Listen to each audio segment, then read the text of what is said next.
Trump বলতেছে যে পাকিস্তানে আজ ইরানের সঙ্গে যুক্তরাষ্ট্রের চুক্তি সই হবে।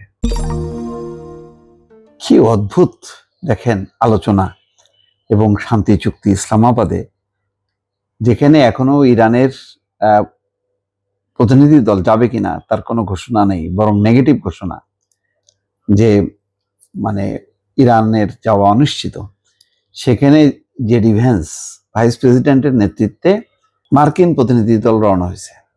তার আগে তো ঝাঁকে ঝাঁকে বিমান নামছে তাদের নিরাপত্তা অন্যান্য যুদ্ধ সরঞ্জাম নিয়ে। সেখানে ট্রাম্প বলতেছে যে পাকিস্তানে আজ ইরানের সঙ্গে যুক্তরাষ্ট্রের চুক্তি সই হবে। আচ্ছা, কেমনে হবে?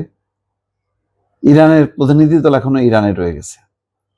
সেখানে দফায় দফায় কথা হচ্ছে পাকিস্তানের পররাষ্ট্রমন্ত্রীর সঙ্গে ইরানের পররাষ্ট্রমন্ত্রীর, অন্যান্যদের সাথেও প্রেসিডেন্টের সঙ্গেও কথা হচ্ছে, কিন্তু রওনা হয়নি এখনো। ইরানের প্রতিনিধি দল ইরানে পৌঁছায় নাই, কিন্তু বলে বসছে ট্রাম্প যে আজকে হবে। অদ্ভুত ঘটনা। মানে এটা চিন্তা করা যায় না, একটা কোনো শান্তি চুক্তি, আলোচনা, সমঝোতা এবং যুদ্ধ নিয়ে, যেখানে এক পক্ষ মানে সেই দেশে যাবে কিনা ইসলামাবাদে তার কোনো ঠিক নাই, ট্রাম্প ঘোষণা করে বসছে এবং তার প্রতিনিধি দলাবাসী পাঠায় বসছে। মার্কিন প্রেসিডেন্ট ডোনাল্ড ট্রাম্প ঘোষণা দিয়েছেন আজই পাকিস্তানে ইরানের সঙ্গে যুক্তরাষ্ট্রের চুক্তি সই হবে। মার্কিন সংবাদ মাধ্যম ফক্স নিউজকে দেওয়া সাক্ষাৎকারে তিনি এই কথা জানান।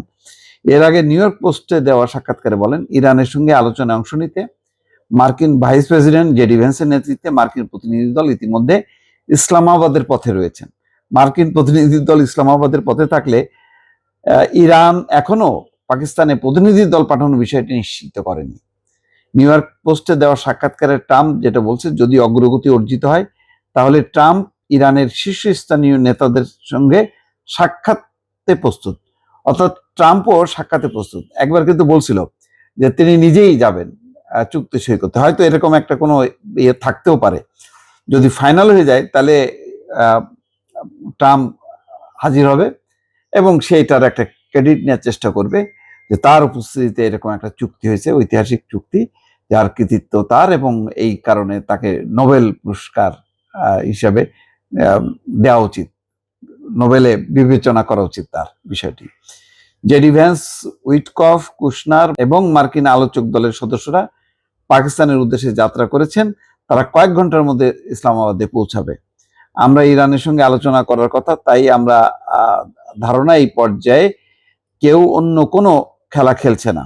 আলোচনার মূল বিষয়ে এক অযৌক্তিক দাবি, ইরানকে অবশ্যই পারমাণবিক অস্ত্রের মালিকানা ত্যাগ করতে হবে।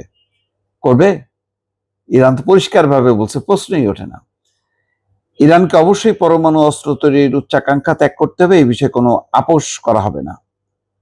তো ইরান এবং পাকিস্তানের পররাষ্ট্রমন্ত্রীদের মধ্যে ফোনালাপ চলতেছে, পরিস্থিতি নিয়ে আলোচনাও চলতেছে। তো অদ্ভুত ব্যাপার, মানে এটা যে আসলে কি হইতে যাচ্ছে। মানে বলা হচ্ছে ইরান এখন পর্যন্ত পাকিস্তানে প্রতিনিধি দল না পাঠানোর ব্যাপারে অনড়, আর জেডি ভ্যান্স ওরা এসে বসে আছে। ওরা কি বসে থাকবে যে কখন ইরানের প্রতিনিধি দল আসে? আর ইরানের প্রতিনিধি দল না বুঝে আগের থেকে শর্তগুলো ফাইনাল না হওয়া সত্ত্বেও তারা কি যাবে? তারা তো যাবে না। এইটা প্রথম দফা আলোচনার চেয়ে এই দ্বিতীয় দফা আলোচনাটা আরো একটা অনিশ্চয়তার অবস্থায় চলে গেছে। অথচ ট্রাম্প বলতেছে আজই নাকি চুক্তি স্বাক্ষর হবে। অদ্ভুত ব্যাপার।